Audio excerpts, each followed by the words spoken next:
So Theory-ous. This is a podcast about all kinds of theories. Every episode will be about different topics and theories from all of your favorite fandoms. Get ready to theory. Well, my name's Anna Chitwood, and I'm a huge nerd, and Abby and I have been talking about, well, this is Abby. Hi, I'm Abby. There we go. Hopefully everyone can hear our voices apart, or tell our voices apart, because I know when I listen to podcasts with two women, it's really difficult for me. But do you want to say anything about yourself? My name is Abby. I met Anna about 2 years ago at our fraternity, which might sound weird because girls aren't supposed to be in fraternities, but it is a gender-inclusive fraternity, so it is both men and women and people of all genders. So Anna and I met at that fraternity, and we have been friends ever since. And we have been listening to podcasts and kind of have bonded over that and decided that maybe we want to give it a shot too. So this is our little dive into the podcast world. Pretty much today what we're going to talk about is we want to start off strong because Abby and I are both super huge fans of Harry Potter. That is not going to be the only topic we talk about, but we just wanted to start real strong. So, maybe we should just say like a little rundown of some of the different fandoms we're doing. Okay, yeah. So, obviously Harry Potter. Yes. I would say Marvel for sure. We're gonna do DC for sure. Can't leave them out. No. We're gonna dive in a little bit to Percy Jackson and the Olympians. Go back to our 5th grade selves. Not like Harry Potter's and doing that already, but it's okay. We are going to talk about Star Wars. Disney. Maybe, what else was it that we talked Conspiracy about? theories. Conspiracy theories and true crime. Because we don't want to leave any theories out. Maybe some aliens we'll go into. Yeah, and we've been talking to other people about some suggestions, so we're definitely open to those, which is good because the world never runs out of theories. That's true. But sometimes we can run out of ideas, so it's always good to have suggestions. We'll probably at some point have like a Facebook page where people can make suggestions, but that's all in the future. But we'll definitely see because we would love to hear from anybody who listens. All right, so Anna, do you want to get us started with your first theory? Yes, of course. I have not heard any information about her theories. We've only kind of heard the titles. That way we know that we're not doing any overlaps. She hasn't heard any info about mine. So all of the reactions you hear are going to be genuine. Yeah. Okay, so I want to start off strong with something I've absolutely never heard before, which is that Draco Malfoy is a werewolf, which is really interesting. And I was going to do this one, but I decided on something else because that thing is near and dear to my heart. I'm going to start off explaining that I did get this from like a mental floss. I'm not about plagiarism. So I just want to make sure everyone knows this is not my theory. This came from the internet. Many believe that Draco Malfoy was actually not a Death Eater. That in fact, when we have that pivotal moment in I want to say it's the 6th movie and book. Half-Blood Prince? Half-Blood Prince, yes, my favorite. Yeah, so good. When he goes into Borgin and Burke's, and he shows his arm, and obviously Harry, Ron, and Hermione are eavesdropping, and Harry, after that moment, is just hell-bent on the belief that he is a Death Eater. Well, some believe that because they didn't show what Draco was flashing on his arm, that in fact he was flashing a werewolf bite. Oh, I wonder what that looks like. Like, do you think it's like, have you seen Vampire Diaries? Yeah. Do you think it's like, okay, well, obviously Draco's not a vampire, but do you think it's like when a vampire gets bit by a werewolf and it gets all disgusting? Do you think that's what it looks like? Or do you think it's like a snake bite? Ooh, neither. I think it's more like, kind of I think it's a scar, and it just kind of looks almost like a half moon, which I think would be like teeth, pretty much. And well, not even a half moon, because if you think about when you get bit, obviously the top and bottom teeth are going to go in, especially if you're a werewolf that have those like sharp big canines. Yeah, it's going to be like probably four like big puncture holes. Yeah, and then some like indentations around. So I think that's what he flashed. And So big thing was that, this intimidated the owner of Borgin and Burkes, whose name I cannot remember. Oh, no. I can't remember. It's fine. And then, let's see. Okay, and yeah, some think that Voldemort punished the Malfoys because of Lucius, how do you say his name? Lucius? I say Lucius. I say Lucius too. I will fight on that hill, I know it. But I also say, Divergent for his name. I also say Tobias and not Tobias. So you can't. Okay, I gotcha. Really go by what I say. Because then you got, Lucius from Incredibles. That is true. So that's rough. We're gonna go with Lucius. We're gonna go with Lucius. Yes. Okay, because we both agree on that. Both agree. Thank God. So many believe that because Lucius, royally messed up in the second book with Tom Riddle's diary, which was a part of Voldemort's soul, that Voldemort decided to punish the Malfoys, and that his way of doing that was through the weakest link in the family was Draco, and that was to set Fenrir Greyback on Draco. Could you imagine being Draco's age in what was it, the sixth book? So he was 16 because Harry was 16, so I'm just assuming, and being asleep because it just sounds like something Voldemort would do is send a bad guy on a kid when he's sleeping because that's the most vulnerable time. Could you imagine someone as terrifying as Fenrir Greyback over you and oh no, just attacking you? That would be absolutely terrifying at 16 years old. I'm 21 and I still can't handle it. So yeah, and one thing is, it was interesting because I don't know if you remember how Fenrir Greyback didn't just attack people because he wanted to have more werewolves. I'm pretty sure he wanted he just enjoyed attacking children, especially. He would change on days when it wasn't the full moon. Yes, because he was so malicious and he just wanted to attack people. I remember there was the scene, and this is from the movie, the I believe it was the 8th movie, so part 2 of Deathly Hallows, when he was just eating lavender brown. Oh my god. And it was, I remember it I was just oh shit. That was a really interesting visual, honestly. It was really terrifying. Another big part of this is that Narcissa.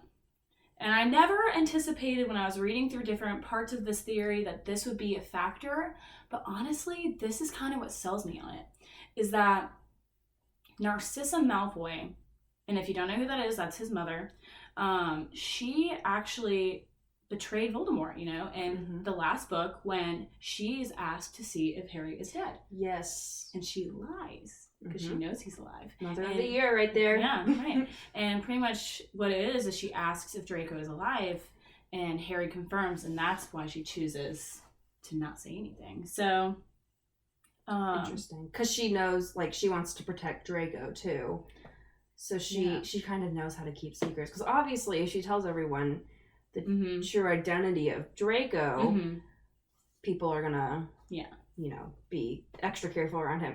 They're already very careful around Draco because he is from a very high up family in the wizarding world. They can do a lot of damage to you, but if they knew that, it could be even worse. And it also puts a bad name on, if you think about it, the Malfoys, because Voldemort is into pure blood wizards, and that would make Draco not a pure blood. That is exactly what I was going to tell you, because the reason why Narcissa decided to betray Voldemort is because her son's blood is tainted, and he wouldn't even be able to be a part of Voldemort's future.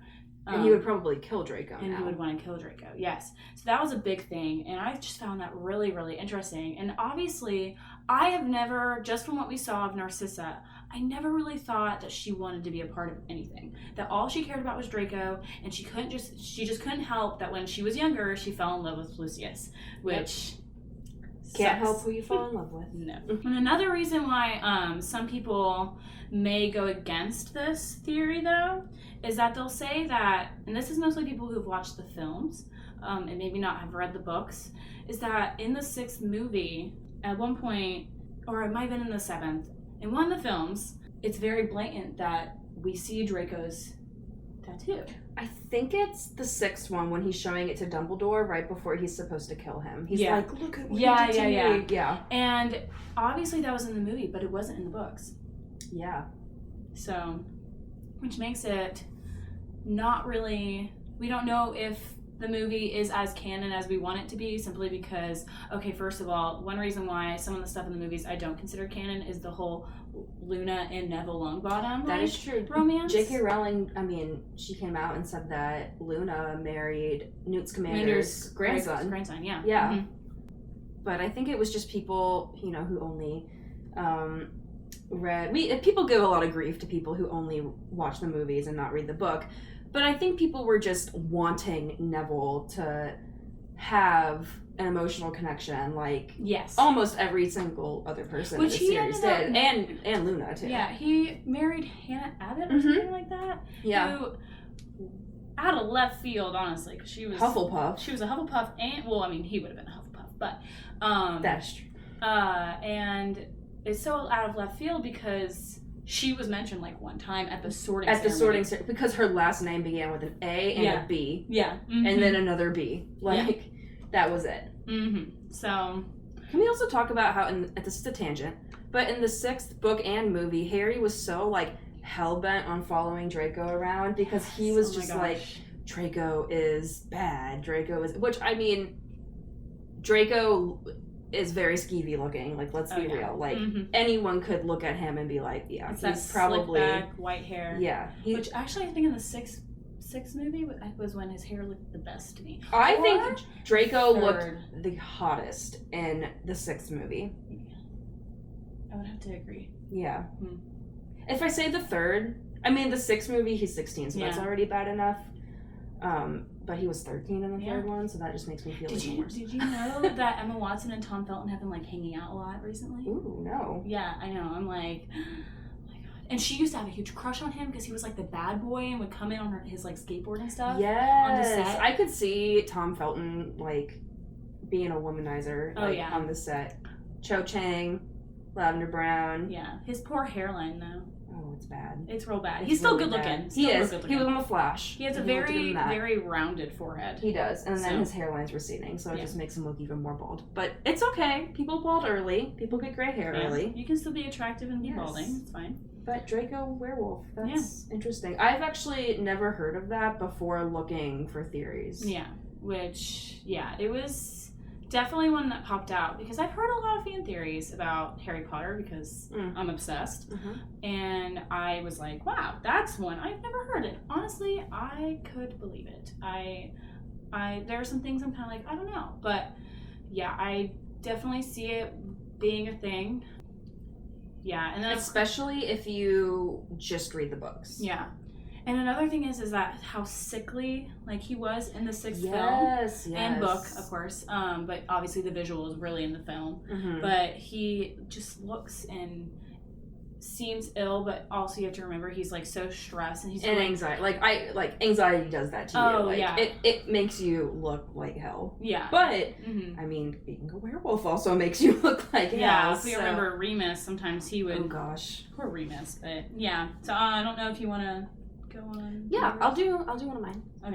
Okay, so one interesting one that I found, to start with this one, is that Dumbledore is actually deaf from the Deathly Hallows, from the Tale of the Three Brothers. So I've kind of heard about this, sort of, but not, I mean, I haven't really gone into depth with it until I researched it. I did find this from Business Insider, which is a website. So like Anna, I'm not about the plagiarizing. I'm an English major. She's a history major. We know how to cite our sources. If you don't know the Tale of the Three Brothers, you probably do if you've seen Harry Potter or even watched the movie, read the books. The Tale of the Three Brothers is at the end when they introduce the Deathly Hallows. You have Death, who guards this river. And there's these three brothers who come up and they want to cross the river. The only way to cross it is if there were a bridge, but there wasn't a bridge. And they would die if they tried to swim across it. So they get greeted by death. One of the brothers gets an Elder Wand, which is like the most powerful wand in the wizarding world. The other one gets the Resurrection Stone, which will, quote unquote, bring back a lost loved one if you turn it 3 times. And the third, and in my opinion, most interesting of the 3 is the invisibility cloak, which does exactly as it sounds. You put it on, you're invisible. So wait, of the 3, which would you want to have? I would say the invisibility cloak, but I'm so bad at like being sly and like being a fly on the wall. Well, the Resurrection Stone is known to have some bad side effects. Like, if you just look up the one scene in the movie on YouTube, I guarantee you it's on there with the little cartoon that they have in the movie. Oh, and it was beautifully done. I love the artwork. One of my favorite scenes. But the Resurrection Stone would be nice, just like to talk to some lost loved ones. I wouldn't necessarily use it to bring them back forever. It would just be to like, maybe if I need advice at some point, just to have it to talk to them. What about you? Definitely the invisibility cloak. Yep. I can actually, although I'm very clumsy, I can, if I really try, be very stealthy to the point where when I've been at work where it's obvious I'm a table server, I will still scare them because I'll be so quiet when I come up and startle them to the point where they jump. So I think I would do pretty well with the invisibility cloak. Yeah. I think you should have an invisibility cloak and then wear it as a server and then fill up people's drinks and then they're like, where is this coming from? I would love that. Magic. Yep, that would be awesome. Anyways, so basically the whole thing is these 3 brothers cheated death, which is why all the bad stuff kind of happened to them, except for the person who had the invisibility cloak, who at the end greeted death like an old friend. Basically, he just died peacefully. The other 2, one was killed for the Elder Wand because this other guy wanted it, because the only way to get the Elder Wand is by defeating the wizard who has it. And then the guy who had the Resurrection Stone sadly ended up committing suicide because he was so distraught that his loved one, who he thought was real, wasn't real and didn't want to come back to the earthly world. Yeah. All right, so now to Dumbledore being deaf, what we were all waiting for. So I did a little timeline of kind of how this falls because it kind of jumps around a little bit and it's getting confusing. So, as many people know, before the series even started, Dumbledore defeated Grindelwald to get the Elder Wand, because Grindelwald had the Elder Wand. He's had that big wizarding war, which is explained in Fantastic Beasts and Where to Find Them, which we only have had 2 movies, but we are expecting 3 more, which I'm excited about. So that is how Dumbledore ends up receiving the Elder Wand. As he defeats Grindelwald, Dumbledore is now the quote-unquote only owner of the Elder Wand, because you have to defeat him in order to be the true owner of the Elder Wand. Now we jump super far into the future to the Sorcerer's / Philosopher's Stone, whichever one you like. And this is when, on Christmas, Harry receives a gift. He does not know who it's from, but it is the invisibility cloak. And all he knows is that it was once his father's, and now whoever gave it to him made it seem like it was passed down to him, because it really was. And the tale said that that the youngest brother who had the cloak greeted death as an old friend. Yes. And although you're catching on. Okay, I get it. I was like, oh yeah. Yeah. And then so that is the invisibility cloak. Basically, whoever gave this to Harry wanted him to have it because it was passed down to him. It's later revealed that Dumbledore was the one who was in possession of the invisibility cloak after James was unfortunately killed, and he gave it to Harry because it was his father's, and it's only right that Harry have it. Now the Resurrection Stone. It's revealed that the snitch contains the Resurrection Stone, but not until the first part of the 7th movie. Mm-hmm. Or the 7th book. Yeah.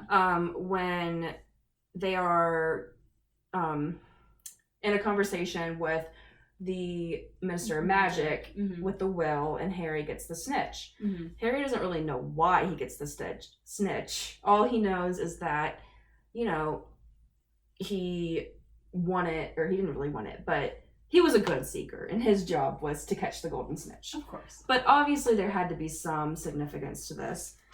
And he realizes, after a long time of just sitting there looking at it, he puts it to his lips, and it says, "I open at the close," but that's all it says. There's no resurrection stone that pops out of it yet.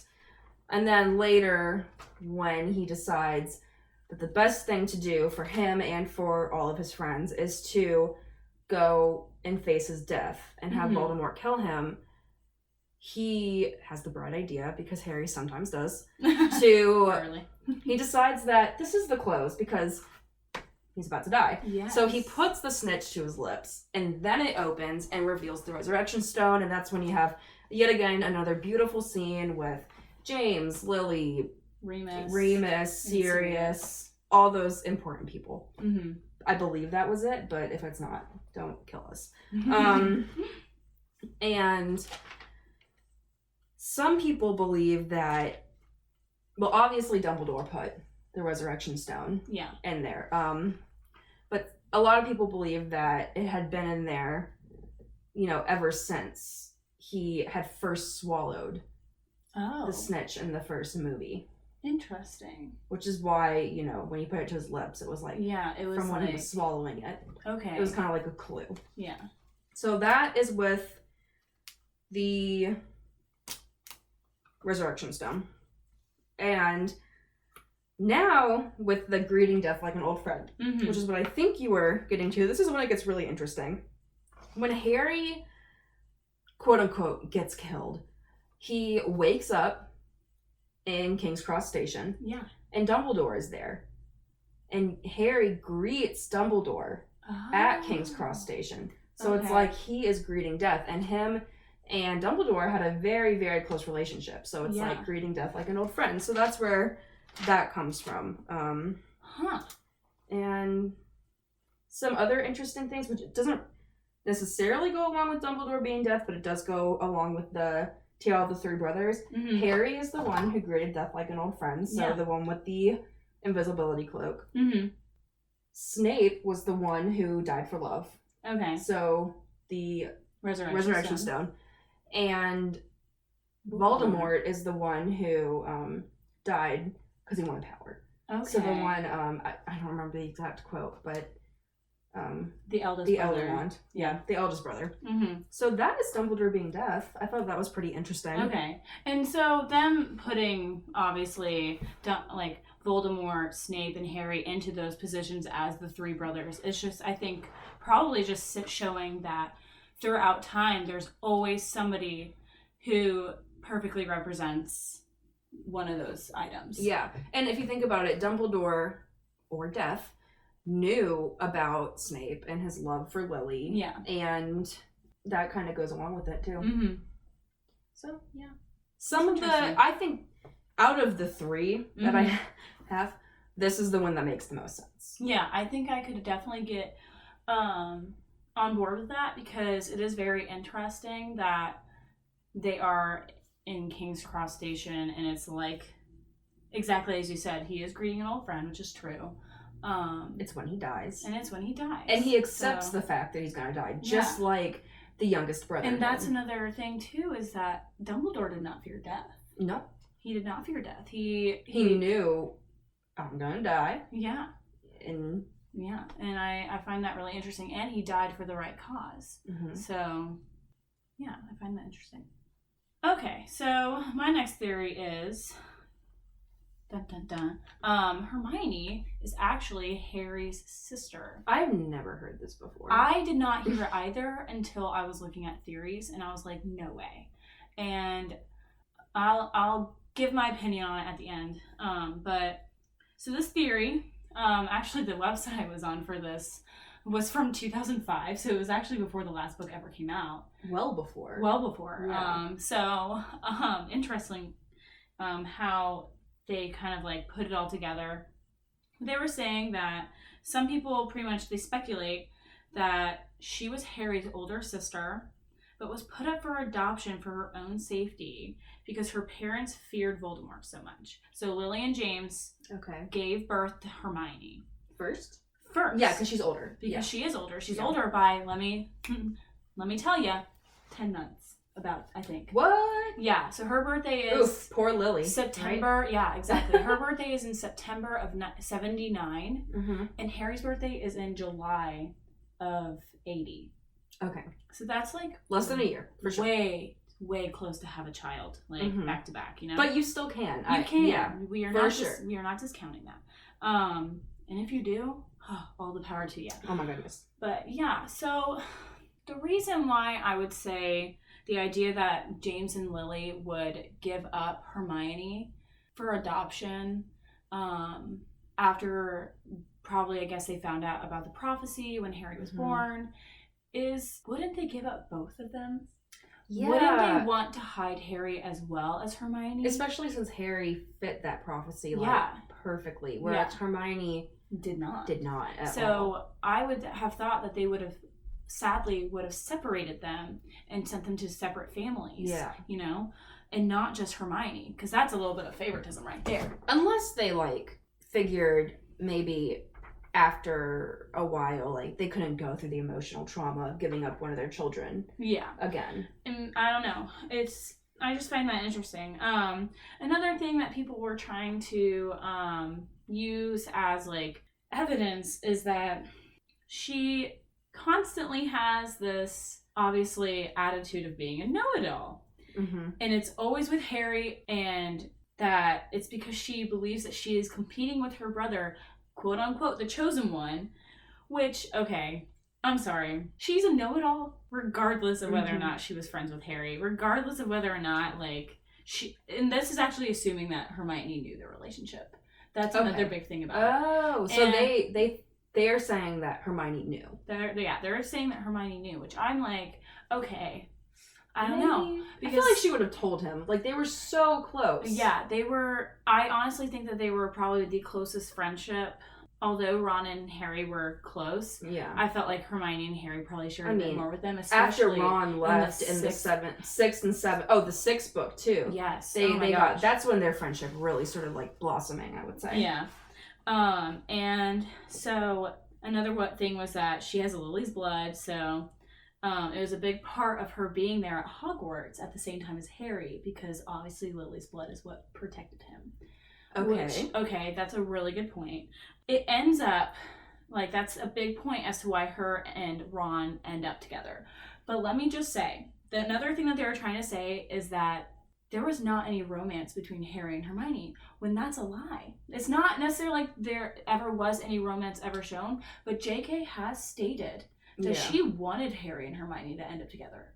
I'm almost positive, and if I'm wrong, whatever. But because the only reason Ron and Hermione and then Harry and Ginny ended up together is because she just was like, at that point when it was time that she could actually have these relationships come forth, it was when fans were trying to be like, please, please, please, we want these people together. And I think she was influenced a good bit by that. I feel like it would have been hard for her if Hermione and Harry got together, I feel like it would have been hard to find someone for Ron, because Ron and Ginny can't get together. They're brother and sister. We know that they're brother and sister. Yes. They can't get together. So who would Ron be with? Yeah. And then they also, this for me is like deal breaker right away. I'm like, no way. Okay. They also try to say that she already knew so much about the Wizarding world before she arrived at Hogwarts, and that was just unlikely that she didn't have some prior like understanding of the Wizarding world, because I don't know. It's so interesting because I'm like, okay, first of all, she's a know-it-all. So she's like literally she probably opened a book. She did. She stated that she read a Hogwarts history before going to school. And they have like a few weeks between when they get the letter, so they get all their class list stuff, and then when they actually get on the train to go. So yeah, that's enough time to read a textbook if you're really into it. Yeah, I agree. So that is unbelievable in the sense that it truly is unbelievable. Yeah, I do not believe in this theory at all. Unlike my first one. So yeah, I definitely don't think that Hermione and Harry are siblings. They it's too much of a stretch. Too much. They were trying too hard to find some connection. And I'm guessing. Okay, so another thing on this website, like I said, it was from 2005, so the last book was not written or released yet. And one thing that people were saying is that J.K. Rowling had teased everybody and said there's a big reveal that will be coming out in the last book, which we know is actually Harry being the Horcrux. Yes. Which we did not know. So, and everyone, I think, was hoping it was going to be that it was Harry and Hermione being siblings. Kind of like a Luke and Leia situation. Yeah, Luke and Leia. Okay. And it's just like, nah, he's the Horcrux. So. It's interesting. Yeah, it's very I've interesting. never heard of it. Yeah. Probably because not a lot of people think it's true. Yeah, exactly. So, yeah, interesting. All right, on to the next one.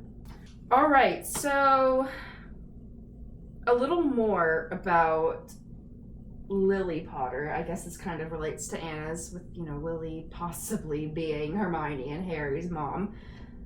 This one's interesting. It is Crookshanks is actually, or was actually Lily Potter's cat. I love this theory. I am a cat person, so I was like, I call Crookshanks. I call her. But I can believe this. Yeah. It is a very believable theory. I got this from 3 sources, actually. Okay, wow. Pop Sugar, Quora, and MuggleNet. I've never been on MuggleNet before, but it looks pretty cool, so I think we should check it out more. So I'm going to start this out by just addressing when Crookshanks first appears to the reader. So that's in Prisoner of Azkaban when Hermione goes to the magical pet store. It has a name. I don't remember off the top of my head. But this cat walks up to her and it gravitates immediately towards her. She decides to name it Crookshanks. Ron doesn't really get along with it very well, but that is because Crookshanks despises Scabbers, his rat. And, I mean, of course, everyone thinks it's a rat. Cats and mice, rats, whatever, do not get along. Like, it is in a cat's blood to kill small rodents. Yes. So that is what a lot of people think at first. But later in the movie, Prisoner of Azkaban, in the book, it is revealed that Scabbers is actually Peter Pettigrew, who betrayed the Potters, and that he is the whole reason why Lily and James were killed by Voldemort, because Peter Pettigrew told Voldemort where Lily and James were living. Yeah, because they were the secret keeper. He was the secret keeper. And so basically Crookshanks knew all along that Peter Pettigrew was Scabbers. And the same goes along for Sirius being Padfoot. Yeah. Throughout the book, this isn't really shown in the movies, so a lot of people who just watch the movies probably don't see this theory as being true as much. But in the book, it is mentioned that both Crookshanks and Padfoot are seen at night strolling together, like just in the courtyard, which is a little weird. Like old friends. Like old friends, yes. Which would make sense because you would think, this is just conjecture, but Sirius and James and Lily were all very good friends ever since their time at Hogwarts.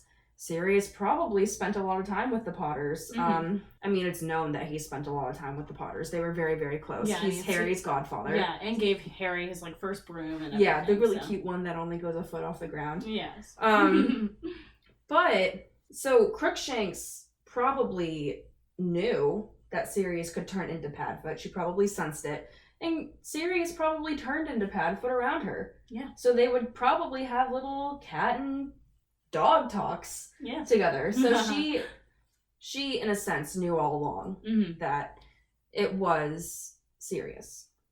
And the one very interesting thing, which I've never seen before, I'm going to get out my laptop for this.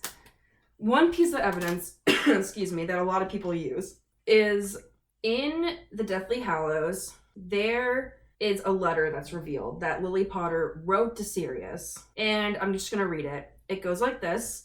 Dear Padfoot, thank you for Harry's birthday present. So this is when he gets the broom. It is his favorite by far. 1 year old and already zooming along on a toy broomstick. He looked so pleased with himself. I'm enclosing a picture so you can see. You know it only rises 2 feet off the ground, but he nearly killed the cat. And he smashed a horrible vase Petunia sent me for Christmas. No complaints there. That is the letter. So it's kind of assumed from that, obviously, from the letter, Lily and James had a cat. It's assumed that it's Crookshanks. Later in the Deathly Hallows, there's a quote, like many, many chapters later. It says, when Lily cast her own life between them as a shield, the killing curse rebounded upon Lord Voldemort, and a fragment of Voldemort's soul was blasted apart from the hole and latched itself onto the only living soul left in that collapsing building. That's Harry. And then it's kind of assumed that Crookshanks would flee the Potter's house and somehow make his way to her way to platform 9 3/4. Wait, is he a boy or a girl? I actually don't know. I don't know. I think it's a boy. I think. But it's also like, I know I didn't look into this one, but there was something about Crookshanks being half Measle. Yes, it's like another type of magical creature. Yeah. Right. Which I think goes along with the fact that Crookshanks knew how to kind of open that secret passage in the Whopping Willow. That's actually what I was about to ask. Yeah, on the knot, because you don't see this at all in the movie. But in the book, since she's small. Or he. We don't know. He or she. Since he or she is so small, we're just going to go with they. Okay. They can dodge the branches of the Whopping Willow, and they were able to find the knot on the tree, press it, and the Whopping Willow stops where it is, and they were able to go into the secret passage. So that's Crookshanks as Lily Potter's cat. I can totally believe that. I can believe it too. There are some holes, and it's probably due to lack of research. Yes. I feel like I have heard / seen some parts of this theory. And another part of it is that in Harry's, although he was very young, his flashbacks of, what little he remembers from being at his family home is an orange cat. And I found that interesting. When I read the series next, I'm going to have to look out for that. Yeah. Because I am going to read it again. Yeah. Yeah, I think I could totally believe that. I mean, Crookshanks, cats are smart. And yes. Crookshanks was half Measle, which I wonder, do you have any... Yeah. I will look it up just quickly.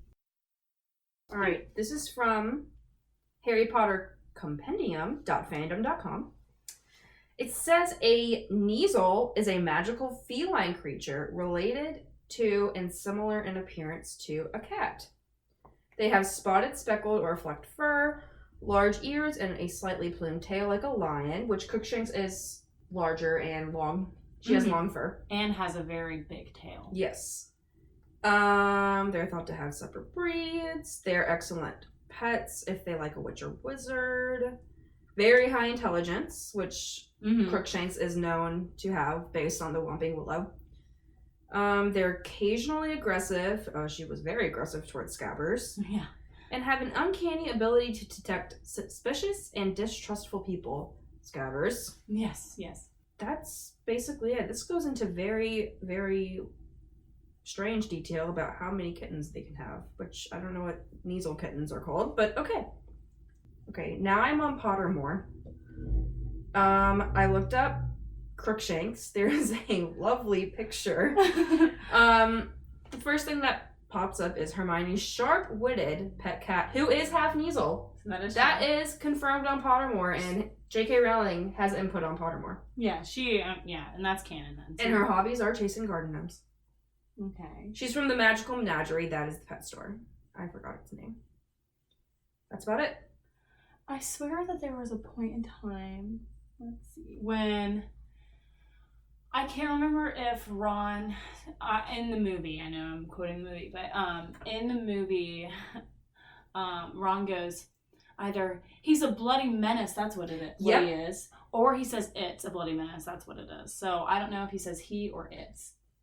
I'd have to confirm that, but yeah, maybe it's never mentioned. It might not be. Up to interpretation. I know JK is very into that. All right, so that's Crookshanks being, I guess we went into the Half-Neasel, which is, in fact, it is proved true. But yes, that is about Crookshanks being Lily Potter's cat. Thank you guys so much for listening. If you really like this and wanted to, leave some feedback, feel free to do that. Do keep in mind, though, that this is literally the first time that we have recorded together. So if it is shaky, I promise that's why. Hopefully in the future we'll be able to get some better audio equipment, like actual audio equipment. Yeah. But for now, this actually sounds pretty good. Yeah. And it's free, so it works. Yeah. But yeah, comment and subscribe and rate us. Rate us, yes. And we will be making that Facebook and Instagram soon, so yeah. hit us up.